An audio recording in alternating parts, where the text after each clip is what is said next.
Oh, holy shit, there are a lot of people in this room now. Welcome to the Borderlands panel at PAX South. So just to break down how this is going to go, we're going to start with a lot of these fantastic people kind of talking about what they've done in the franchise and why the franchise is so great and why we love it. Then we want you guys to ask questions. We want to do some Q&A for sure. There are a lot of people in this room. Why not let them be part of this? You guys are so amazing, and I'm so excited for how packed this is. No one wants to hear me talk. So really quick, I'm going to introduce these guys, and then what are you gesturing to me? Have them line up now. Oh, line up now if you want to ask Q&A later in the panel.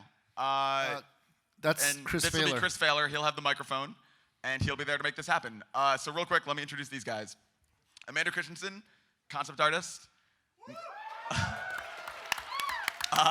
Mikey Newman, chief creative champion, kind of jack of all trades.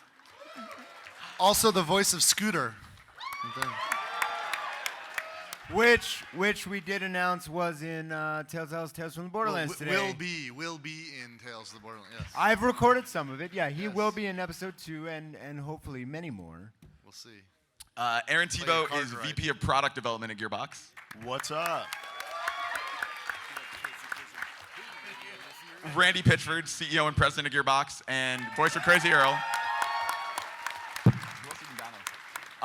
Joel Eschler from 2K Australia.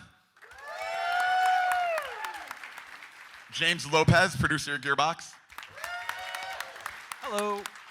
David Eddings, the VP of Business Development at Gearbox and the voice of Claptrap. And Matt Armstrong, Borderlands franchise director. So guys, honestly, without further ado, Randy, I think you wanted to kind of lead this one to some extent, so well, let's just jump in. I mean, we build this as past, present, and future, and we thought we'd chat for a few minutes and maybe tell some anecdotes and stories of where we've been and where we are now, and then we also wanted to hear from you guys, so we have we people already lined up. We'll do some QA. And then we'll come back after about some QA in the middle there and Q&A in the middle, and then we'll show you some things for the future.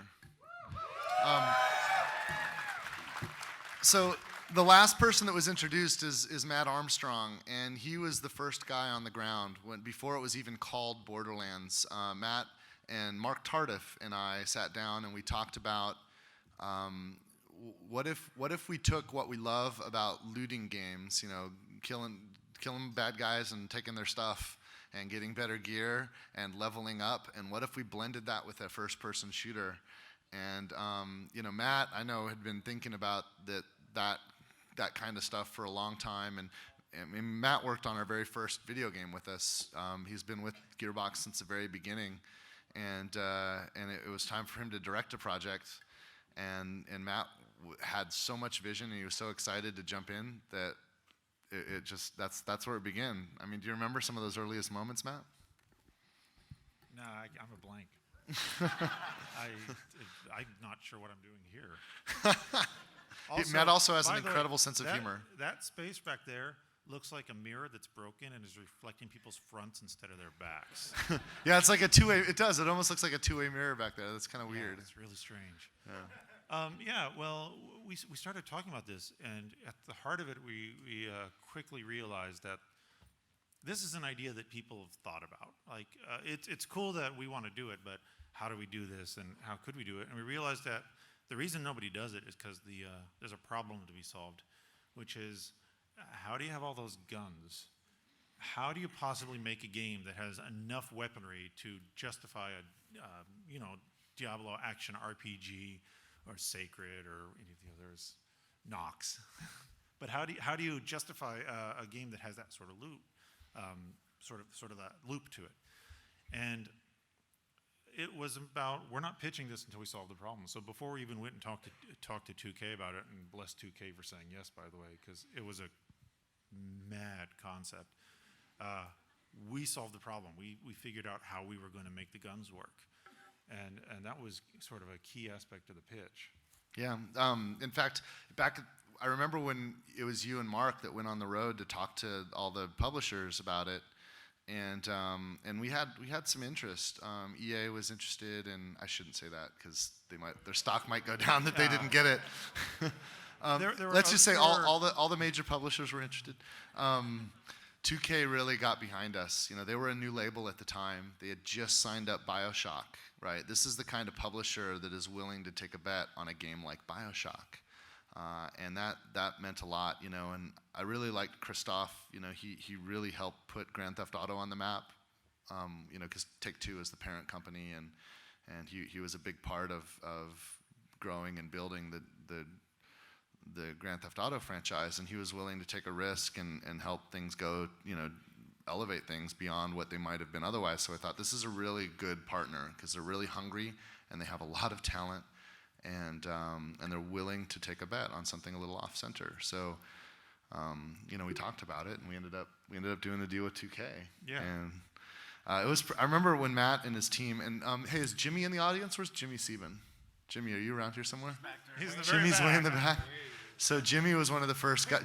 Jimmy's a programmer at Gearbox, incredible programmer, a dear friend. Yeah. When we were 4 months into our prototype, and it was one of those projects where you stay up very, very late. The check-in schedule for that was pretty crazy. And myself, Rob Hieronymus, who is our technical designer, and Jimmy were in the office alone for about 5 or 6 hours. And we'd finally reached a point where the systems worked enough so we could rapidly iterate. And in those 6 hours, the different kinds of grenades, the different kinds of guns. It's the first time we had the gameplay loop of I finished the game. We built a test map to let you go through and fight Sledge, basically, and then start over on the next level and go fight him again and find random guns and gear.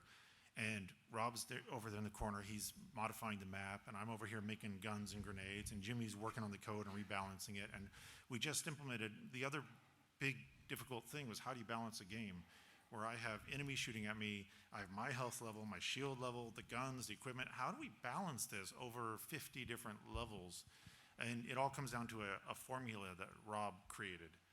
This core formula is the heart of everything, as the guys in Australia quickly figured out. Like, oh, this is used for everything, including how we scale up weapons, how often things fall, how things work. And that night was the night Borderlands was born. Yeah. That was the night, just the three of us together working really, really hard. There's a lot of people worked on Borderlands, and that doesn't exist without Steve Jones and a lot of artists and Stephen Ball helping build the weapon system. A lot of people worked really, really hard to lead up to that, and a lot of people worked really, really hard after that night to create Borderlands. But that iterative night of me and Jimmy and Rob was when we found, yeah, this is the game. This is what we're making. Was that also the night that we got the P button? Remember Actually. Yeah. Yeah, it may have been. The P button came. I think the P button came a few weeks later because Rob. One of the first maps we built was called the Playground, which is, by the way, still being used to this day. Yeah. I think the Playground is just the same map ported into every game we do now. Yeah, we back when we started Gearbox, we had this mandate that, like, it was just sort of this thing we did whenever we were going to work on a game. There's a sandbox that you need to just have the proof or the example of a feature or a character or a tool or a gun or an ability or whatever, and that's always this kind of like test level. And also Unreal, the way Unreal works, because we use the Unreal Engine, and by the way, they're fantastic. Yeah. But the way Unreal works, it wants certain things loaded in a map in order for it to run really well when you're a developer. So Rob built this rotating trigger, and you hit a button, and as fast as you hit the button, it would just shoot guns out in a big circle. And everybody saw it and said, that's fantastic. And I don't even know which one of the programmers did it, but one of the programmers. Might have been Jimmy. It might have been Jimmy. Maybe Jimmy. Just hard-coded the P button. Somebody. So you press P on the keyboard, and it would spawn a random pistol that would just fly out of you. And so, like, you know, we get this word, and just guns are just shooting out of your mouth. You're just vomiting guns all over the map. And they're all procedurally generated, right? So it's like, oh, dude, there's a purple, and oh my God, look at that. It was rad. Yeah, and we still use that. When you build weapons, there's a slew of buttons in the developer build where I can just spawn all the different weapon types and different rarities. It's cool. So it's funny how a project begins. You start with an idea. Typically, inception for video game begins on one of the vectors of either what I call story, style, and design. Story is about the subject matter, who, what, why, where, when. It's the premise. It's not like the plot. It's really like, are you a space marine saving the world from aliens in the future? Are you a knight with a sword slaying a dragon? It's the basic premise of the setting. That's the story from that holistic kind of point of view. There's also style, which is the look and the feel. It's the art direction, it's the audio direction, and there's the design, which is the gameplay. It's the buttons you push and the feedback you get. It's the camera and the control. It's the point of view, it's the genre. And at Gearbox, concepts tend to start from the design point of view. And Borderlands really started from this idea that the fun of a first-person shooter, moving and aiming and dodging and hitting a guy with your weapon and seeing the feedback of when you shoot an enemy, feeling that feedback, like that moment-to-moment fun is not at all mutually exclusive with the kind of fun that we get when we level up or we get experience or we win loot in a loot game. And those two kinds, even though traditionally the loot game was only almost exclusively played as like an old school RPG, often turn-based, sometimes real-time, almost always the camera was way up looking down. You'd use the skill to play a typical loot game like Diablo is about using your mouse cursor to click on something. It's the same fundamental skill as to move your cursor and click on an icon. It's the same skill to play the game that you'd use to launch the application. So it's more, but it's super fun, right? Because you want to level up and you want that loot. And we realized that those two concepts were not mutually exclusive. We believed that. And we wanted to set out to prove it. And that was the starting point of Borderlands. And Matt's genius is to come up with a universe, the idea of Pandora, and all of the first characters that we created, and that just the nature of the universe. He came up with a universe where if you're going to have a game that's about shooting people with a gun, killing them, and then taking their stuff so that you can shoot other people with the guns you just took, and how can you make a game like that where you're actually going to be a hero? Matt's genius is creating a universe where you're a good guy for doing these things. So, good is a relative term in Borderlands. Yeah, they're about as good as they can be. So one of the big difficulties we had, though, which I think that people are kind of maybe don't remember as well, when we started testing it, it became really clear nobody knew how to play this game. Right now, if you give someone who's never played Borderlands a copy of Borderlands 2 and let them play it, they pick it up pretty quickly because there's a lot of games that have added role-playing elements to them. Call of Duty has role-playing elements in their multiplayer, and you go play Destiny's out there, and that's really cool. And they have a lot of inspiration that may have taken from us. And there's a lot of games. He didn't say that Listen, like that. Hey, No. He didn't mean it like the way you just took it. You have to understand that No. Matt himself learned a lot about procedurally generated worlds from a data-driven system that we learned actually from Bungie when we worked on the Halo franchise. And remember, we did Halo Combat Evolved for PC. Our character's jump height and movement is framed around Halo. That was our starting point. We want this to feel like Halo because Halo's awesome. We love Halo. There's nothing bad I can say about Halo or Destiny. Or Bungie. I love those guys are Bungie's awesome. They're great. I made a flamethrower for them once. It was great. When we tried to get people to play the game through all our focus testing, nobody got it. And we needed to do something about that. And one of the things we did was, okay, we need to do a tutorial, and we had to stretch it out. We moved when you got the action skill until later, so you just got into the idea from playing a first-person shooter before you get the skill and got the idea of the guns. We had to really pace this stuff out. And it became very, very clear to us, we needed a tutorial character. You know where this is going. We needed a character whose only job was to teach the player how to play the game and then go away and never be seen again. We don't even need to hire a real voice actor. We can just grab somebody. So it's one of my game design rules. I call that role that's in all of our games, I call that the Oracle. And we always have to have an Oracle that's sort of this vehicle by which to instruct what the hell you're doing and why and how to do it. So we had Lauren, I believe, did the art. Well, yeah, we're getting to Claptrap. Claptrap became that character. And Lauren Wood had this guy that he sketched out, kind of a mascot, really. He wasn't even in the game. He was just this little robot trash can guy that he drew, and he just Zippy. like doodling on. And Brian Martell, one of my partners and one of the owners of Gearbox, just loved this little guy that Lauren drew. Lauren, by the way, is an incredible industrial designer. He's a concept artist and concept designer, and he's very humble. No, he's not. So we have a robot that Brian loves, and we need a tutorial character. And so Mikey and Do you remember what the original name? What was it? Zippy. Zippy. It was Zippy. Zippy It was the- Zippy, and we're like, no, that's horrible. And Brian's like, no, trust me, Zippy. I think Lauren named it Zippy, and Brian just wanted Lauren to feel good. Right. So it was through, and I think Mikey and Dave can talk about this better. But it was through the voice acting sessions, because the first version, he only said like 2 or 3 things, and everybody hated him and argued that we should cut him immediately. But the animators really liked him, and the animators really brought him to life. They did a fantastic job of really giving him a lot of personality. And then Dave gave his own personality to it, doing a lot of improvisation with Mikey in the room. They worked together to sort of give this robot a soul.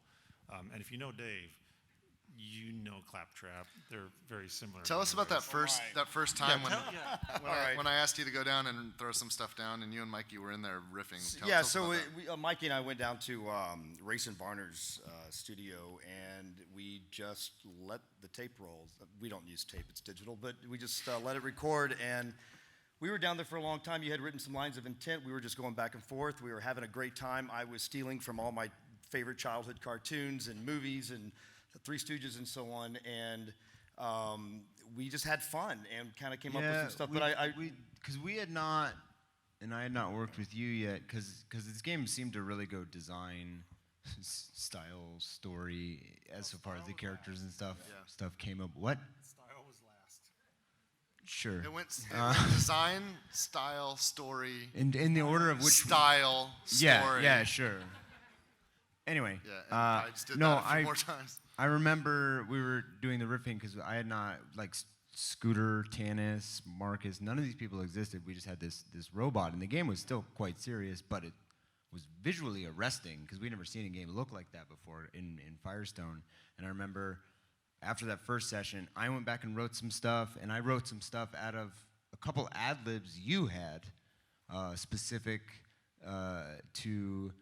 God, you had this like freak out where you're like, I'm hyperventilating, I can't breathe. Wait, I don't breathe. Is that the recording of someone else breathing? What does that mean? And I was like, oh, that's the game.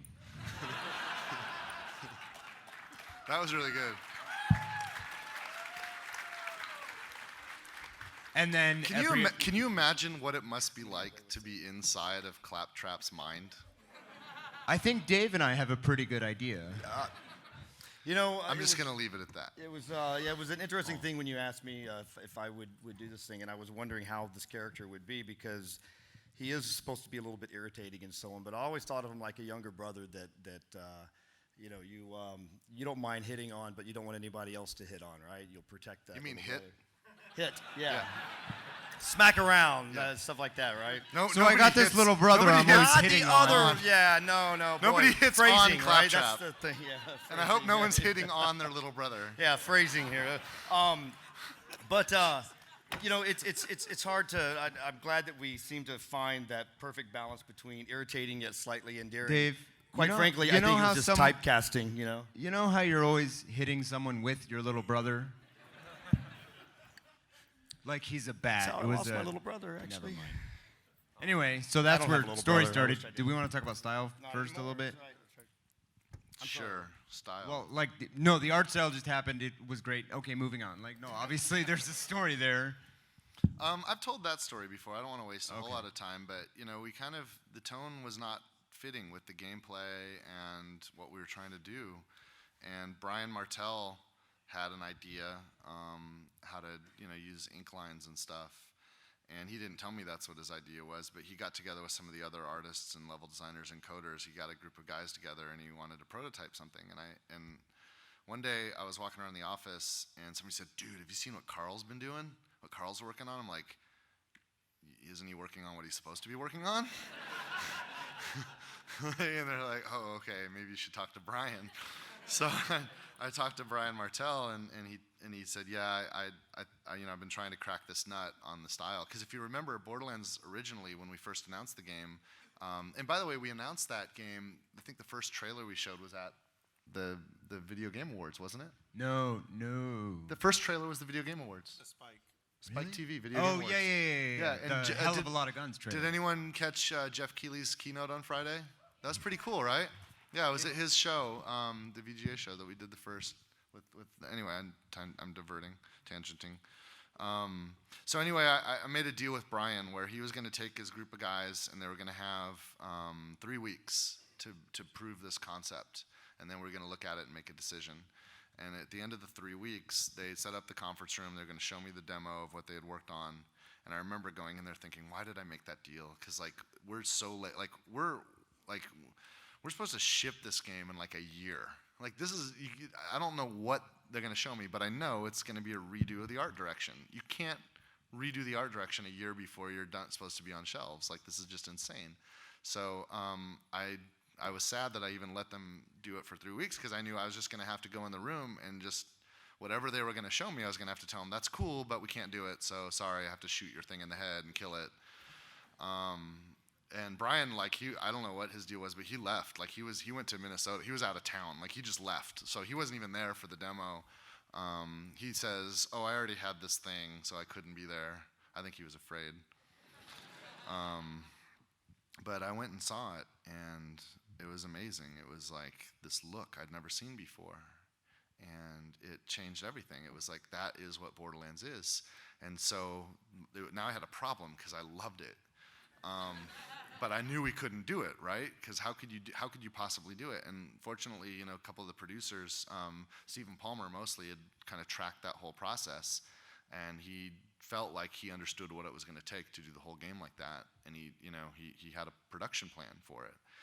And so I told him I love it. Can we do this? And Palmer said, yeah, we can do it. I've gone over everything. We actually can do it. It's going to be a lot of work, and everyone's going to have to want to do it because we're all going to have to work late. But we could do it.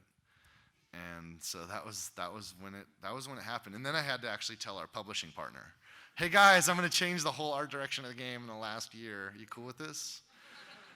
But we did it, and you can go on the internet and see before and after. And what's weird when you make those decisions during development, because it is art and it's evolving, and when we work on it, it changes. Every single person that touches the work makes it change, and every decision that every artist that works on the game makes, they're doing it because they think it's making the game better. And that's what their goal is, to make the game better. And it is art. And every artist sets out to fill the canvas and to, they have a vision, but in the course of it, it changes. One of the most famous paintings, I think, in the world is the painting that resulted in that picture of George Washington that's on the $1 bill, right? Every single person on the planet knows that painting. It's probably more famous than the Mona Lisa because we've all seen George Washington on the $1 bill. Go back and look at the original artwork someday. It's astonishing. When you look at the original artwork, only a quarter of the canvas is filled. Most of the canvas is completely empty. The artist did not even finish the painting. But maybe at some point while he was rendering George Washington, maybe he only had him to pose for a couple of hours, and maybe instead of working on the background or the clothes or the pose that he was in, he focused on that gleam in Washington's eye, and that made all the difference. And those are the decisions artists make along the way. And so there are some people that just to this day, they hate us because they liked the realistic art direction that they saw when we first announced the game. But, it's art. And the artists here at the table and at Gearbox are going to make decisions. And so it's really tricky. We like showing things before we're finished, but I hope everyone knows that before they're finished, they're going to change. And it's really important to artists to have that right to do what they're going to do to a game. And that's how you get the passionate result that you see in our games. So.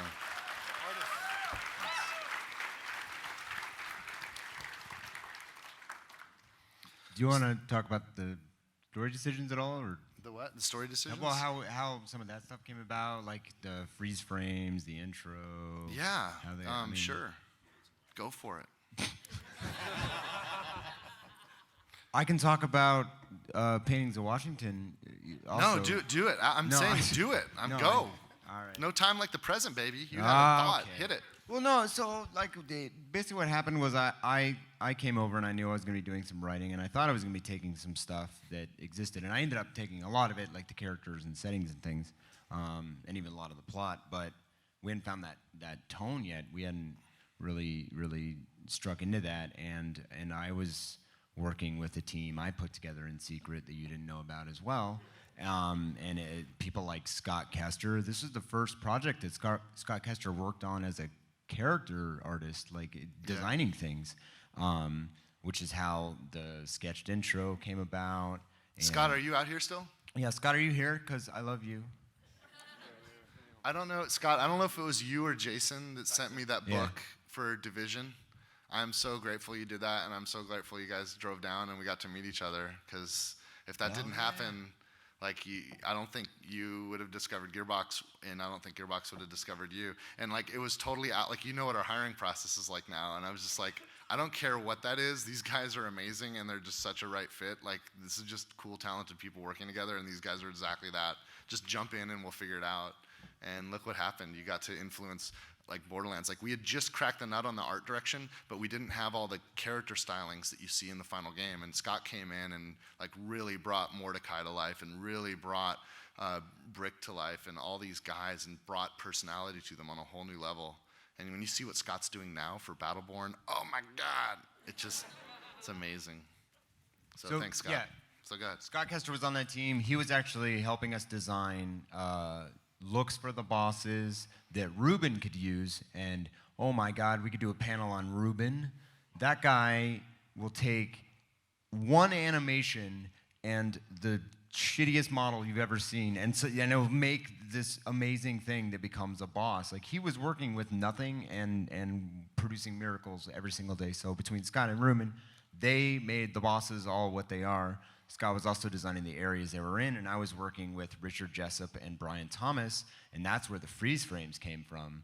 Because we didn't tell anybody we're doing that. We're like, we could explain we want to try this, but let's just put it in there and we'll see what happens. That's probably like the most imitated thing now in video games, and even in like TV Well, you're commercials welcome. and stuff. So, No, yeah, that was a good move, Mike.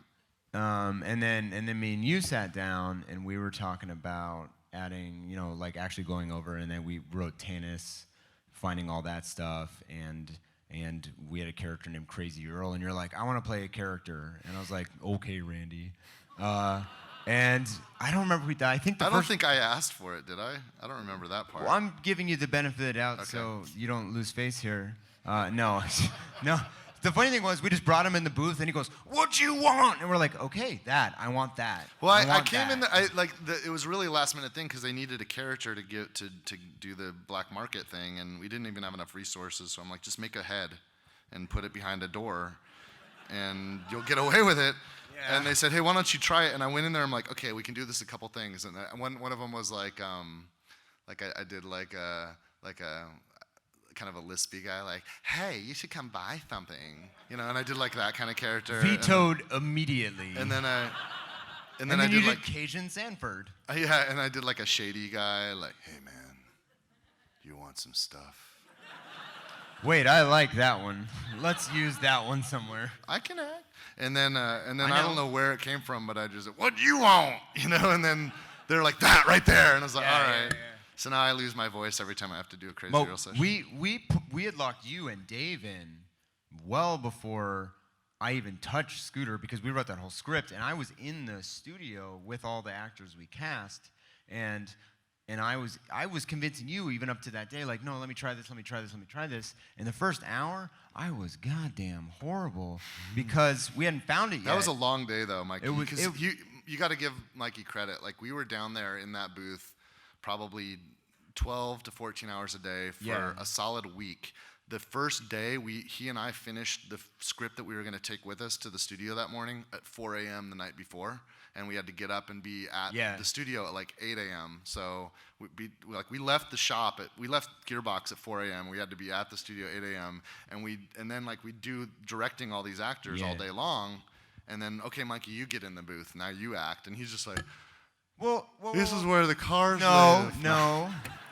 I was trying to find this much more honest, realistic. Well, we didn't know what he was going to sound like yet. We found But that's the voice. what I was. You That's found the voice story in the I booth. was telling. No, it started down here and it was real quiet. And, it was kind of a little McConaughey. All right. And the thing was, I'm on the other side of the glass, so I can't hear what they're saying, but I can see them, and there was no energy. And I don't know what possessed it. No, it didn't have energy. It was bad. And there's no energy, and out of nowhere, I honestly can never tell you where this came from. I was like, well, come on now, Obama. That's right. I Yeah, you just said yelled Obama. the word Obama. That's right. The other side of the glass just dies, and we're like, Oh my God. well, fucking hey, man, there it is. Let's do that one. And that's where. That was it. Apologies, Scott. I did not. Sorry. This is a family show. There's a lot of kids in here. I'm sorry. Not sorry. Hashtag Do you not guys, sorry. Hey, do you before guys we wanna do yeah, move on. a little bit of Q&A or? yeah, before Sorry. Well, we're telling the. before we do, I wanted to tell one more story about Matt. The first monster that was in the game was the Skag, and like Matt came up with so many cool xenofauna and all these interesting weird aliens that he derived from like real biology that we understood could work, and so just for some reason, let's do the Skag first, and because he was like a quadruped, and it was just a pain in the ass, and it never worked, and the AI was impossible, and it took forever to get right. And so it was always in some of our test maps. One of our earliest test maps when we started focus testing, we were getting this feedback from people. It's like, man, there's just too many of these Skags around. There's just Skags, too many Skags. That's a problem. And so Matt is looking at the feedback, and he watched the focus tests, and he says, I know the problem. There's not enough Skags. And I shit you not. And he put a sign up that said Skag Gully, tripled the number of Skags, removed everything else, and guess what? The complaints went away. Everybody's like, oh, this is perfect. This is exactly right. So like, that's a genius.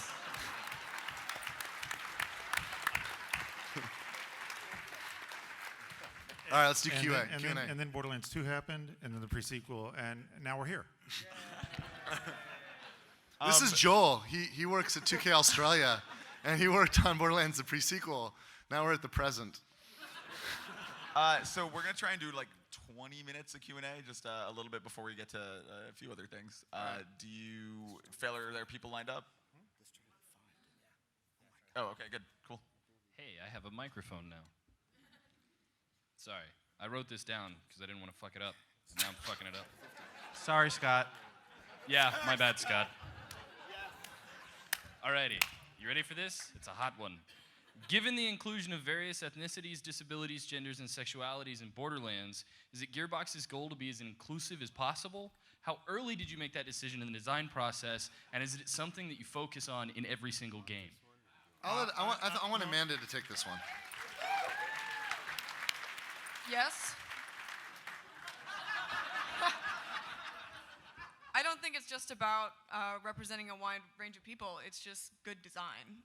Like, we want to create worlds that feel real and authentic, and that means having people of all different body types, genders, sexualities, ethnicities, and it's way more fun to design people in like a huge spectrum than like the same generic bro and hot chick over and over again. So Holistically,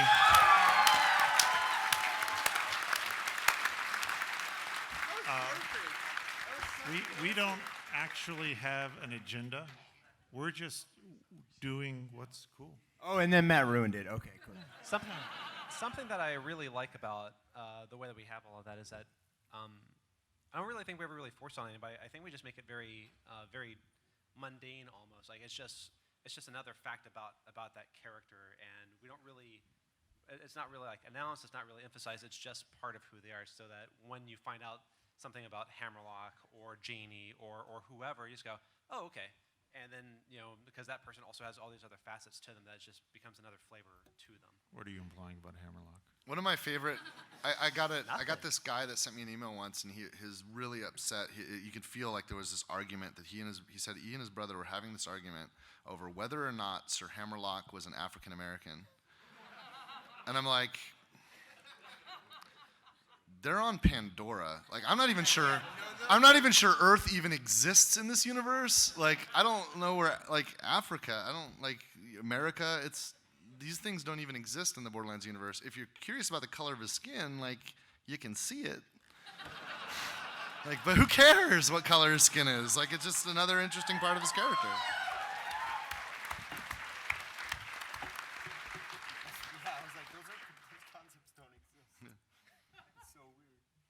He's got a question. Oh, dude, wait, that was awesome. This is a 0, and there's a question mark on his helmet right now.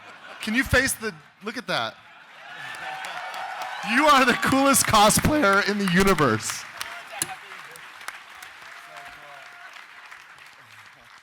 Can you give us any more history or backstory on Zero? That's not a haiku. Can you please rephrase your question in the form of a haiku? Haikus are hard. Refrigerator. I'm excited. We just found out what Zero sounds like. He actually already had a voice. I will say this. Unfiltered. Zero, if you haven't noticed, is in Tales from the Borderlands. And there's only one episode so far, so maybe that might be a place to learn more about Zero.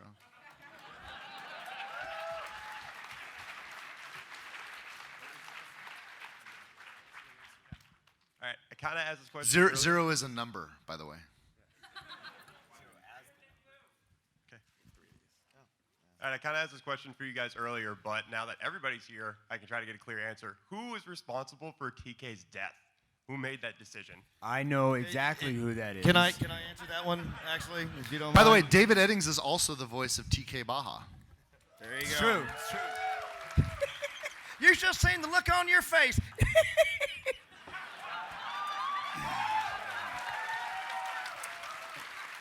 That was Zach Ford that did that, by the way, and he did it all on his own, and it was a surprise to everybody, including me, because I really like that character. Well, we He brought was him pretty- back to life. Well, fun fact. That's right. And Scooter. then we killed him again. Scooter killing Mr. Zafford.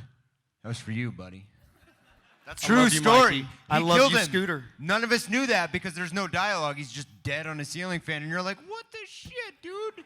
And it was too late, and we're like, "Well, okay, Zach, you gotta die." And in DLC 3, he did. Yeah, so that character is the Zayford that Scooter killed. Scooter is a character played by Mikey. Zayford is that's Afford, the Zaffords. Yeah. That's Zach Ford. That's his nickname. So Scooter's character killed the Zayford guy that was based on the level designer that killed off TK It's like Baha. Game of Thrones almost, just at It the is. office. It's like you the know? game developers are like virtually Game of Thronesing each other. All right. By the way, this is another awesome cosplay here. Let's get you up front. Oh Come wow, on. look at that. That's awesome. Fiona. And let's give a round of applause to handsome Jack there. Excellent question, too, by the way. Excellent question. Okay, I brought this up with you guys before because I thought about it after the QA, but now that everyone's here, especially you, Mikey, because this is mostly for you, would you guys be open to bringing back the Underdome run by Scooter and Ellie? Ooh. Scooter and Ellie are Moxie's children. They're brother and sister. That's a really cool idea. Like Moxie's busy, so Scooter and Ellie have to run the Underdome. That's really cool. In all honesty, if you look back to the opening shot of Mad Moxie's Underdome, when it does the zoom in and Mad Moxie's up there and she's like, "Yeah, we're gonna kill each other." I don't think you need Scooter for Ellie to make that amazing. I'd put just Ellie, and I'm good. I'm good. I think that would be amazing. What do you guys think? That'd be rad.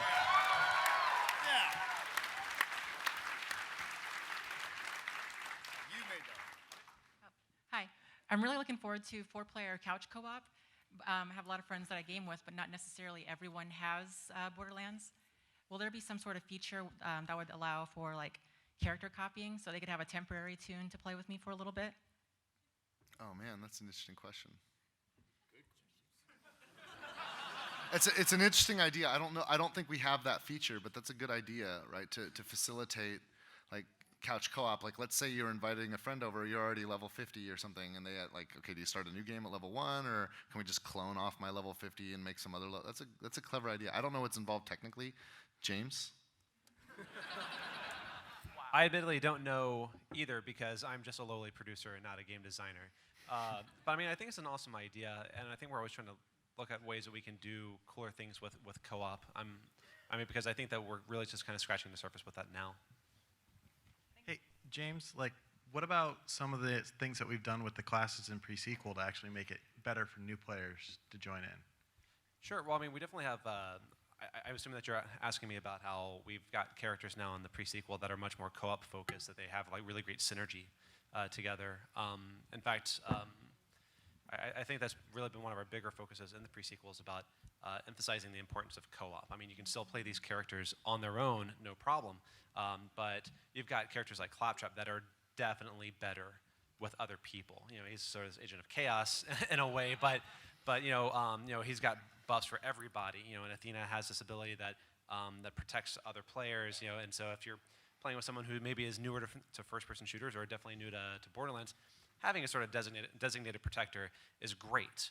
And I think that's something that's really awesome that we're able to kind of create these things. And you know, we had characters on Borderlands 2 that were also great for that. You know, you've got Gage. Definitely Gage, but like Axton has the turret, which is a great sort of like secondary character with you, and that because it kills enemies, it aggroes for you. Maya has some support role too. Yeah. Definitely. You know, she has the instant revive. You know, if she hits Crowd you control. with a phase blast. You know, so we've got all these other cool things going on that I think make that easier. And it's definitely something that becomes increasingly more interesting to us with each game. Hello. I just wanted to ask a question about what I perceive to be an overarching theme in the Borderlands universe of reinvention, where people seem to come to Pandora basically avoiding or trying to run from a life that they used to have and try to reinvent themselves. Is that something that was intentional from the outset, or did that just kind of come about naturally as you guys were developing the game? Well, that's really good. I think we can like get away with that and claim that we had a plan. What do you think, Matt? A lot of people think that our game, when we first announced it, looked post-apocalyptic. One of the main things that makes a zombie movie or story interesting, one of the great promises of zombies, is it gives you a chance to reinvent yourself. Any apocalyptic event, one of the things that's a positive about it is you could be the guy who fixes the copy machine, and then later you could be like the leader of men, which is, you know, a Postman reference. So yeah, that's the thing though. Whenever you go to New Frontier, that's the reason a lot of people went to Frontiers, and it's very much a frontier town. It's on the borderlands, if you will. And what? Randy There made me was do it. a 4-comic series called Borderlands Origins that dealt specifically with 4 people coming to the planet and reinventing themselves. Yeah, you should read it. Just Who throwing that wrote out that? there. We should mention who wrote that. See if Matt that- Armstrong wrote it. I didn't write that. Over my shoulder, when then I took credit for it. Mikey wrote that. He's got all this credibility. So yes, that is That's a Reese cosplay. That's really awesome. And there's a Vaughn there too. Nice briefcase. Sorry, that was just for Chris Hardwick's benefit to call him a sidekick.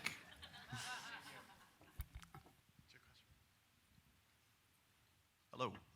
This question is for Amanda, and it comes with a brief preface. I know that being an artist, when you have this idea in your head that you love, and you take this ephemeral thing and you bring substance into it, you make it something real. There can be a lot of conflict and maybe hardship involved sometimes. And I just want to know, for you, what is the most difficult thing about the process of creating a design? I think actually, like, part of being a concept artist is that you can't necessarily get too excessively attached to your ideas. That being said, like, I treat every concept that I do like it's my baby or something like that. And so I guess the hardest thing isn't necessarily like communicating with the other members of the team, because ultimately, like, I didn't get into games just because I want to like shoehorn whatever my vision is. I got into games because I love collaborating with people, and like for example, designing the Baroness, I was basically coming into that project as a huge fan of Borderlands, and I hadn't worked on really any character design for that yet. I'd just been doing Battleborn. And my initial kind of first stabs at the character were sort of like really, really out there because I had been in the crazy Battleborn universe for so long. So it was kind of like an ongoing process of bringing it back to Pandora and just collaborating and like finding a way to connect her to the existing lore and that kind of stuff, but still have her fill unique archetype. So that wasn't really an answer to your question. You asked me the hardest part. That's probably just like just coming up with new ideas, like, and trying to stay fresh. Always challenging myself. Like, I think you can easily get stuck into a rut and just kind of do your default, but trying to like pull ideas out of your own brain that you didn't even think were in there. That's probably the hardest part, but it's also the most fun part and the point of being a concept artist as opposed to like an illustrator or something like that. I always admire how patient concept artists are with us because, you know, like for someone like the Baroness, she started very differently. You know, it was like, oh. Did you guys see the announcement earlier today with the Baroness? Yeah. You know, like when we went into her, we knew that we wanted someone that had like a sniper emphasis, but what that was very unformed. And so, you know, over the span of like a couple of months, we're like, okay, that looks cool, but let's do it this way, which is really kind of saying that's okay, but, you know, and, you know, Amanda was really patient with that. I mean, we went back and forth for a couple of months on what she was, who, you know, and what her action skill was, and all that takes a lot of time. And if you're very beholden to one idea, and then the next day we ask you to etch a sketch that and do something completely different, that takes a lot of patience that I always kind of admire. That's it. I think we have time. Andrew, how much time do we have left? We probably have time for one more question, and then maybe we'll move back into some other stuff. Okay. Sorry. How do you guys keep coming up with such great and amazing ideas, even though, like how do you keep pulling them out of your head? I guess I just try to take a lot of inspiration from other people that I know or like my friends, because as an artist, I have the ability to draw these things. So yeah, I can keep pulling from my own head, but it's gonna get stale. So ask my friends like, oh, like what kind of stuff would you love to see on a character? Or just go out and kind of get outside of games a little bit and go look at fashion or art or film or something, or even nature. There's like all kinds of really weird creatures in nature. I'm obsessed with monsters, so like I'll always just go try to pull from that. Just try to remix your brain. Like everything that exists is some kind of remash of all these different tropes, and that's definitely one of the things I like about Gearbox. It's how we put new spins on familiar archetypes. To me, that's almost like one of the most fun ways to approach a design. So yeah, just kind of just trying to get new ideas to throw into the blender that is your brain and spit out something weird and cool. I think the bigger problem actually, you know, when you work with so many creative people, being able to visualize something cool actually comes pretty quickly, or at least it comes more quickly than what it takes to manifest that vision into a real thing that you can use or do something with, whether it's software, an actual physical object. The frustrating thing isn't where do the ideas come from, it's that we'll never be able to even create 1% of the ideas any of us has, because we all have to kind of focus together on building something, and we can dream things up at a much faster rate than we can create them.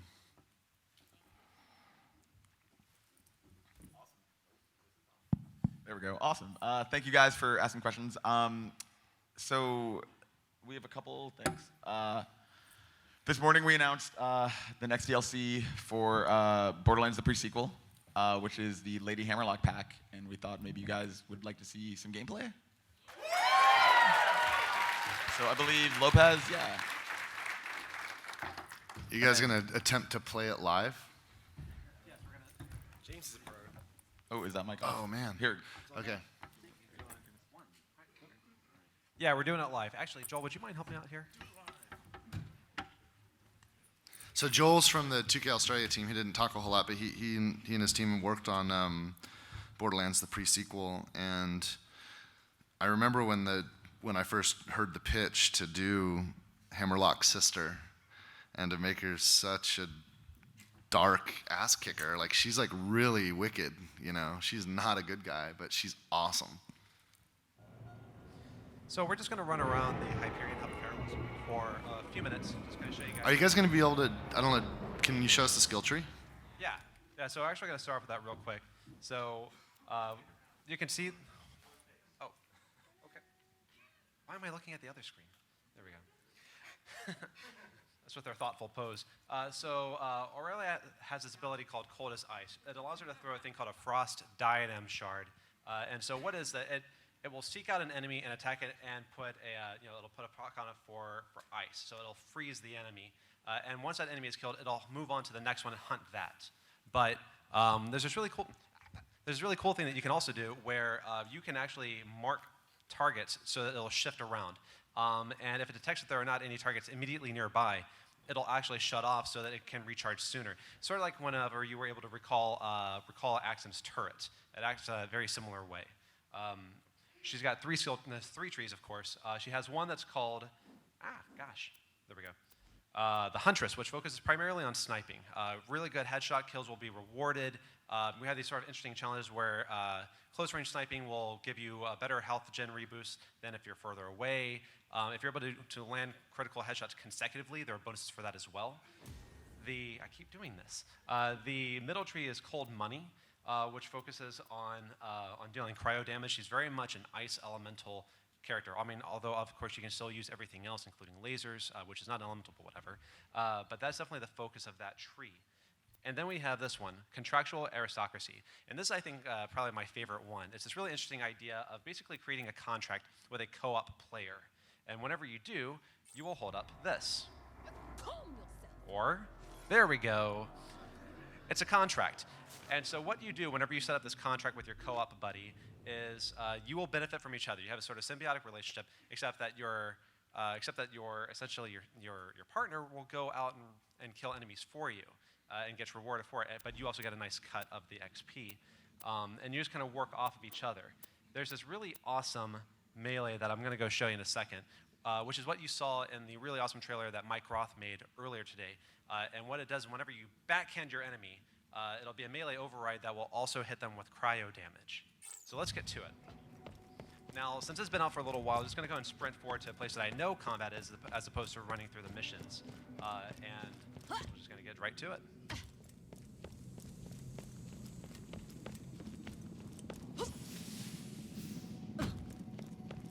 Slow down! Maybe get a little more audio. It's not going anywhere.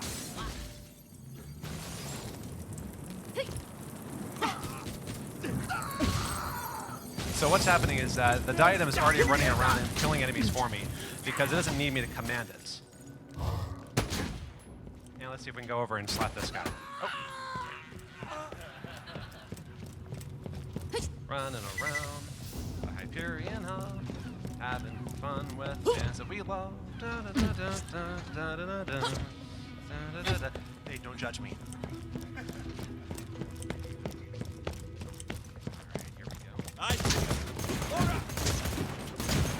Back here. Man down! No, I don't think you'll be getting away. And so what I did just there was, as he's dying, I just went ahead and moved him on to the next enemy right over there. Except that I'm not pro enough to keep it living.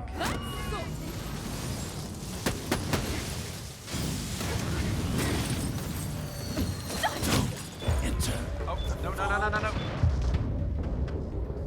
I need somebody. There we go. Yay.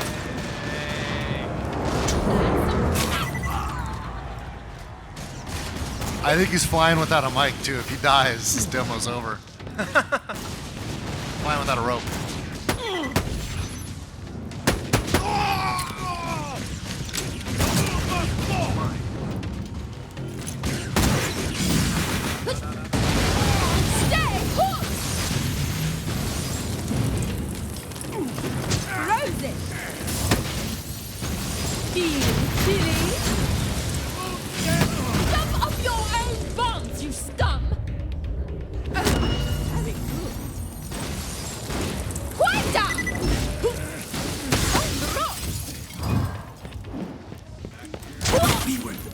franchise. And that's just a little bit of a taste of what's in store. Mr. Goldfarb, again, when can we expect this to come out? When my microphone turns on January 27th, so on Tuesday, you'll be able to download Lady Hammerlock. Woo! Thank you, James. Thank you, Joel. So if we can switch back to the PowerPoint. How cool is it that like these guys in Australia added ice and freeze and cryo to the Borderlands game? It's so. I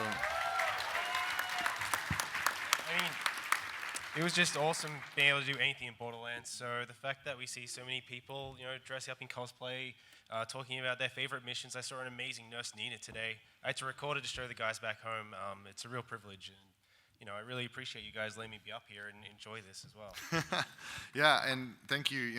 It was tough to keep you so quiet. You were talking so much during this panel. No. I'm sick.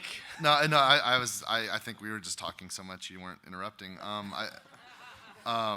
It was really cool. We were partnering with people now with Borderlands. We made Borderlands 1 and DLC and Borderlands 2, but now we've got like the 2K Australia folks are really talented, and it's because of their cleverness and looking at our game from a kind of a new point of view that we got the low gravity stuff and the butt stomp and the ice effect and lasers finally. Like it's just so awesome. And of course, Telltale's now doing a new thing. So it's kind of cool, when other people can help, especially since we're so focused on Battleborn. We're really, we believe that the new things that are going to come in the future are going to always, at some point, be more exciting than the past things. And it's really sometimes tough to let things go. I just said let it go. It's like we got Aurelia frozen. I just put that together. From, right? Yeah, okay. Is that why we did that? That's terrible. But it's anyway. I wanted to. I was gonna reminisce a little bit, but before I do, I wanted to call out. One of the cool things about coming to PAX is we get to meet fans, and I had somebody come up and give me this golden key that they'd made. So you're awesome, whoever gave this to me. It looks like a 3D printed golden key. And I had another, someone else came up and they made this bag for me. It's a bag that has a pinch in it. It's a Hyperion bag. And how cool is that? Like it's a dice bag. You can put a dice. You can put dice in here, but I think you can it's big enough. I can even put like a dice cup in there with it. So or a beer. Or it's a koozie. Or a murder weapon you're hiding from the police. Why would you bring that up? I'm so tired, Randy. There's a monitor here that's supposed to show me what's on that screen, but it's not working, so I have to turn around and look at it. That's the Borderlands logo. That's the vault symbol.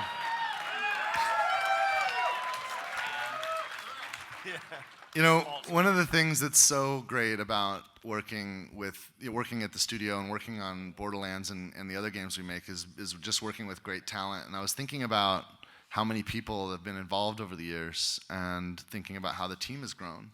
And I remember how it started, and I tried to imagine if I could create an image of that kind of where we use characters from Borderlands to kind of represent the people on the team and the relative team size as things have changed over time. I thought that would be kind of a fun thing to share. So at the very beginning, there was Matt Armstrong.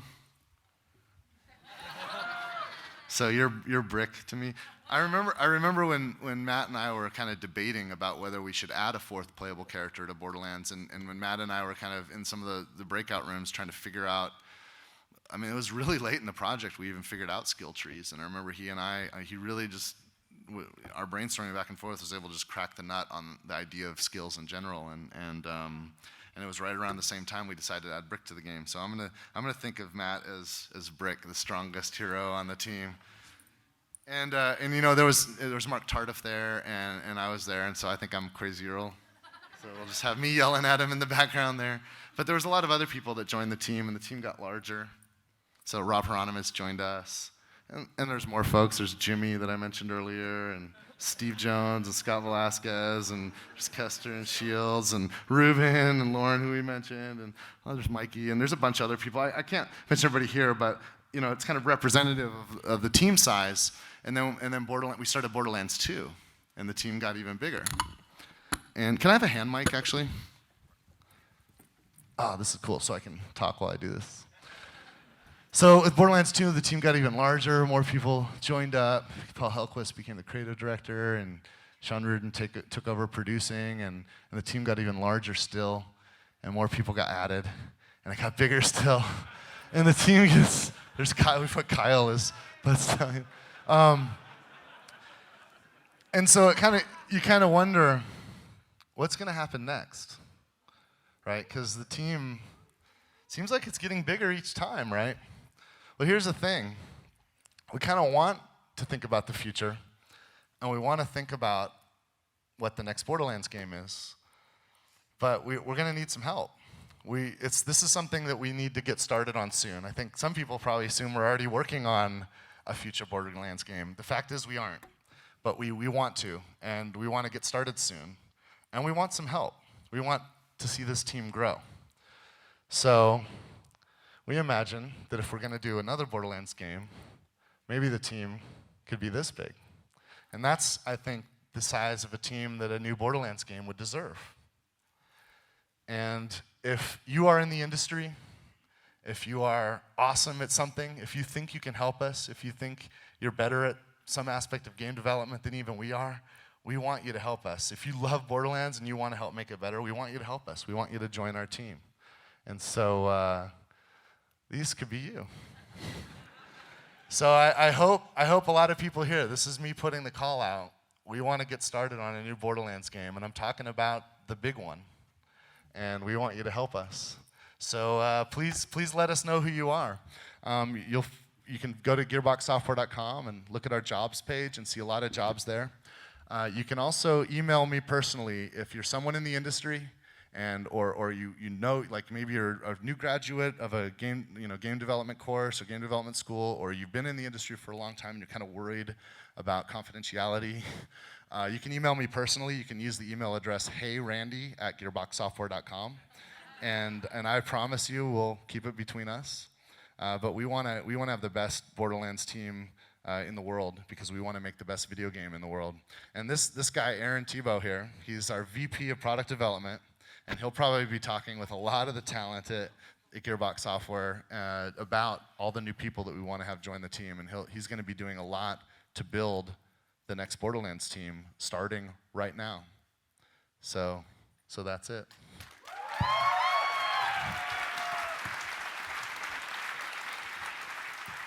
We love talking to awesome people.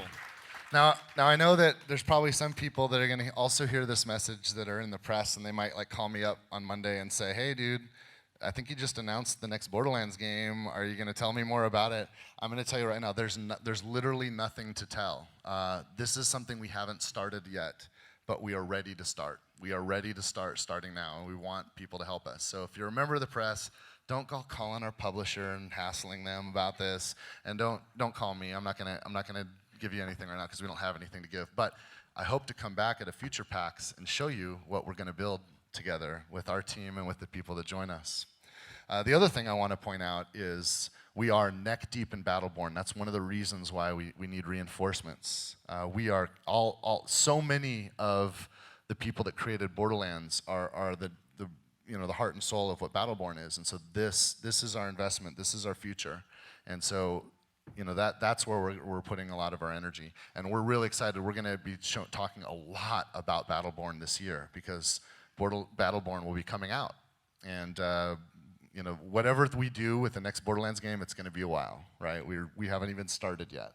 So anyway, I want to thank everybody for coming, and I hope I hope this was worth it. I hope it was worth it to spend some time with us. Does anybody else have anything they want to add before we say goodbye? Thank you. Thanks to all of you for coming here. You guys are amazing. Thank I love you guys. playing with you. Thank you to the people who stood in the fake extra room that we added as well. That was really cool of you to hang out with us for this long. I'm sure a lot of us are going to hang out. If anybody wants to come up and say hi, you're welcome to do that. And thank you so much for spending your time with us. And thank you for the support. And we're going to keep working for your entertainment. Cheers. Goodbye, travelers.